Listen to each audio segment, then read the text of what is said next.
টুকরে কান্না করে।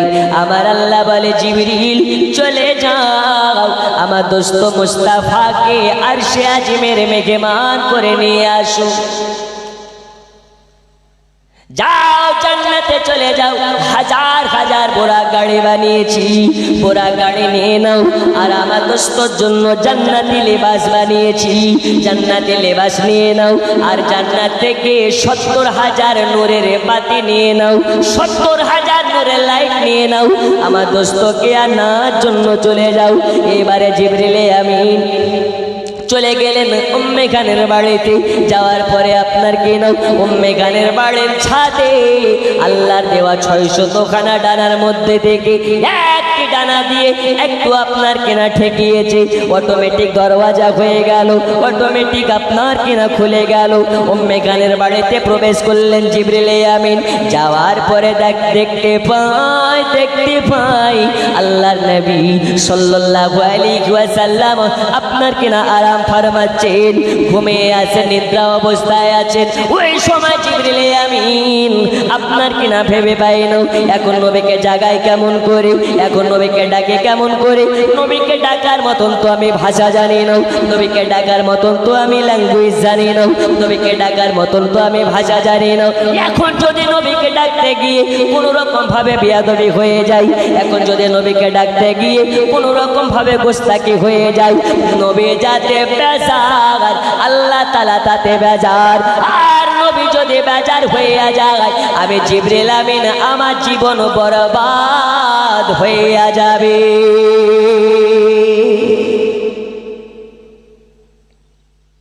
কি করা যায়?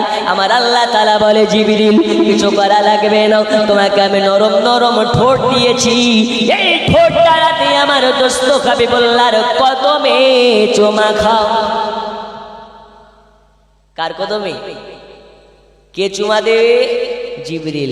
এখন জিবরিল চুমা দিলে দোষ নাই, আর আমরা দিলেই নাকি দোষ? ও দিলে হারাম নয়, আর আমরা যদি বলি নবীর মাজারে গিয়ে চুমা দেব তো বলে হারাম, বেদাত, যাবে না। ও কানার দল, কানার দেশে আয়না বিক্রি করা যেমন, আশিকে রাসূলের কাছে বেদাত বলাও তেমন। তোমরা বেদাত বলো, আমরা ইবাদত বলি। জোরে বলুন, আর একটু জোরে।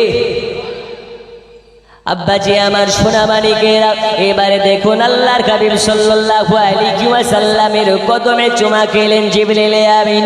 দয়াল নবী আমার জাগ্রত হইয়া বসে গেলেন, বলে আখি জিবরিল কি ব্যাপার আমার বাড়ি, আমার কদমে কেন তুমি, আমার কদমে চুমা খাও কেন তুমি? ইয়া রাসূলুল্লাহ, ইয়া হাবিবাল্লাহ নবীজি, আপনাকে আল্লাহ তাআলা আরশে আজিমের মেহমান বানাবেন। আল্লাহ তাআলা আপনাকে আরশে আজিমে নিয়ে যেতে বলেছেন। আল্লাহ তাআলা আপনার দিদারের আপনার কেন আগ্রহে আছে, আপনার দিদার করবেন, এই কারণে আপনাকে আরশে আজিমে নিয়ে যাওয়া লাগবে। দয়াল নবী বললেন আচ্ছা ঠিক আছে, আমাকে নিয়ে যাবে, ভালো কথা। তার আগে বলো তুমি আমার কদমে কেন চুমা খাচ্ছিলে? বলে ওগো নবীজি, নবীজি আপনি ঘুমন্ত অবস্থায় ছিলেন, নিদ্রা জগতে ছিলেন, এই কারণে আপনাকে ডাকার মতন আমি ভাষা জানি না, আপনার সঙ্গে বেয়াদবি হয়ে যাবে বলে আল্লাহ তাআলা বললেন আপনার কদমে চুমা খেতে, যাতে আপনার নিদ্রা ভেঙে যায়। আমার নবী বলেন জিবরিল আপনি তো হলেন, আপনি হলেন আল্লাহর ফেরেশতাদের লিডার, আর ফেরেশতাদের লিডার হয়ে আমার কদমে কেন চুমা খান? আল্লাহ নবীকে বললেন ইয়া রাসূলুল্লাহ, ইয়া হাবিবাল্লাহ নবীজি, নবীজি আমি হতে পারি ফেরেশতাদের লিডার, কিন্তু যার কদমে চুমা খাই তিনি হলেন সারা কুল কায়নাতের লিডার।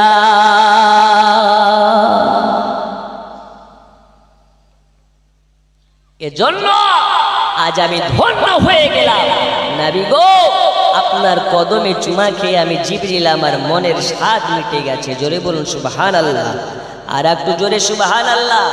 আল্লাহ আমাদের সকলকে মদিনা গিয়ে নবীর মাজার শরীফে চুমু খাওয়ার তৌফিক আতা করুন। বন্ধু আমার সোনামানিকেরা, শুধু তাই নয়, আল্লাহর নবী সাল্লাল্লাহু আলাইহি ওয়াসাল্লাম বলে, আখি জিবরিল, আমি তো আরশে আজিমে যে যাব না, আমি আমার উম্মতকে ছেড়ে কোথাও যেতে চাই না। আল্লাহ পাক আল্লাহ তাআলা নবীকে নিয়ে যেতে বলেছেন। জিবরিল আমিন বলেন, ইয়া রাসূলুল্লাহ, ইয়া হাবিবাল্লাহ নবীজি, আপনাকে আল্লাহ তাআলা নিয়ে যেতে বলেছেন।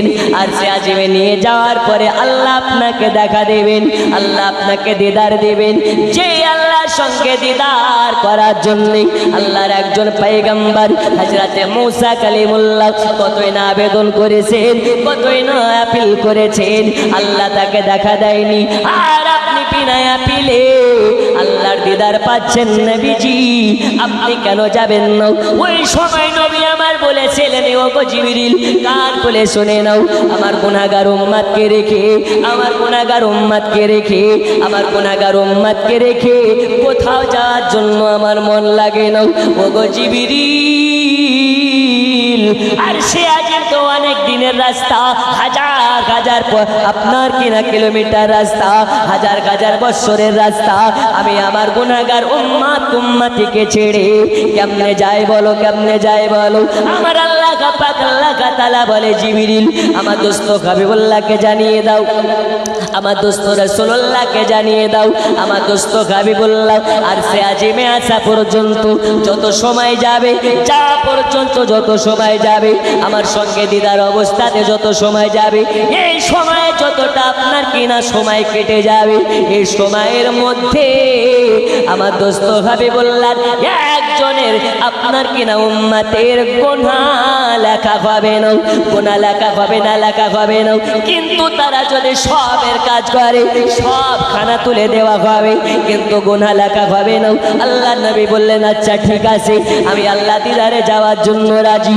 এবার আল্লাহর হাবিব সাল্লাল্লাহু আলাইহি ওয়াসাল্লাম ওযু বানিয়ে চলে আসলেন। আপনার ওযু বানিয়ে আসার পরে জিবরিল আমিনকে বলে, জিবরিল, চলো, আমাকে নিয়ে যাবে, কেমনে নিয়ে চলো? নবীকে বলে, নবীজি, আল্লাহ বলেছেন আপনাকে যেন দুলহা বানিয়ে নিয়ে যাওয়া হয়, আপনাকে যেন দুলহা সাজিয়ে নিয়ে যাওয়া হয়। এই কারণে আল্লাহ পাক আল্লাহ তাআলা আপনার জন্য জান্নাতি পোশাক পাঠিয়েছেন, আল্লাহ তাআলা আপনার জন্য জান্নাতি লেবাস পাঠিয়েছেন। ওগো নবীজি, নবীজি, এই জান্নাতি পোশাক পরিধান করে আপনাকে যাওয়া লাগবে, জান্নাতি লেবাস পরিধান করে যাওয়া লাগবে।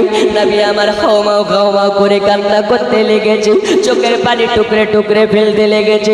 নবীকে জিজ্ঞেস করা হয়, ইয়া রাসূলুল্লাহ, ইয়া হাবিবাল্লাহ নবীজি, আপনি কেন কান্না করেন? আপনার চক্ষু দিয়ে কেন পানি পড়ে?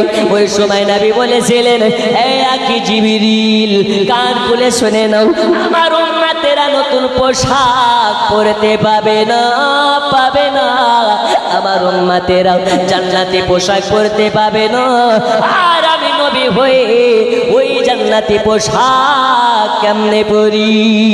আমার আল্লাহ বলে, জিবরিল, জানিয়ে দাও আমার দোস্তকে, জানিয়ে দাও আমার নবীকে, যার অন্তরে যারা পরিমাণ মুস্তাফার মহাব্বত থাকবে, যার অন্তরে রাসূলুল্লাহর মহাব্বত থাকবে, আমি আল্লাহ তাকে এই রকম জান্নাতি পোশাক পরাবো।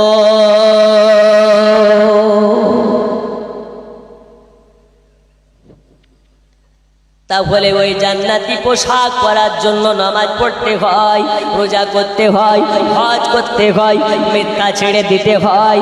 আমরা কি করতে পারি নাকি?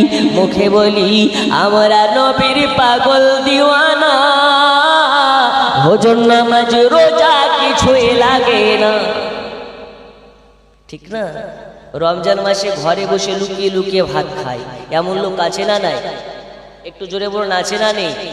ও রোজা করে না, পকেটে গ্যাসের ওষুধ নিয়ে ঘুরে বেড়ায়। ওকে যদি জিজ্ঞেস করা হয়, ভাই রোজা আছো, ও ডাইরেক্ট বলতে পারে না, পকেট থেকে গ্যাসের ওষুধ বার করে দেখায়। এরকম বাটপা সমাজে অনেক ঘোরাফেরা করে। আমার আল্লাহ বলে, মৌলভী আবু তাহেরের চোখে ফাঁকি দেওয়া সম্ভব হলেও আমার চোখে কিন্তু ফাঁকি দেওয়া সম্ভব নয়। জোরে বলুন, ঠিক না বেঠিক? আল্লাহ চোখে ফাঁকি দিয়ে লাভ নেই, কারণ আল্লাহ সর্বকুলের খোদা, আল্লাহ একমাত্র ওয়াদিতি ওয়াহদাহু লা শারীকা লা, আল্লাহ ছাড়া আমাদের কেউ স্রষ্টা নেই, আল্লাহর চোখে ফাঁকি দিয়ে লাভ নেই। তাই আল্লাহ রাজি করতে হলে রাসূলুল্লাহর মাধ্যমে করো, রাসূলুল্লাহ যাতে রাজি আল্লাহ তাতেই রাজি। আল্লাহ আল্লাহ করে শুধু লাভ নেই, কারণ আল্লাহ পেতে হলে নবীর মাধ্যমে পাওয়া যায়।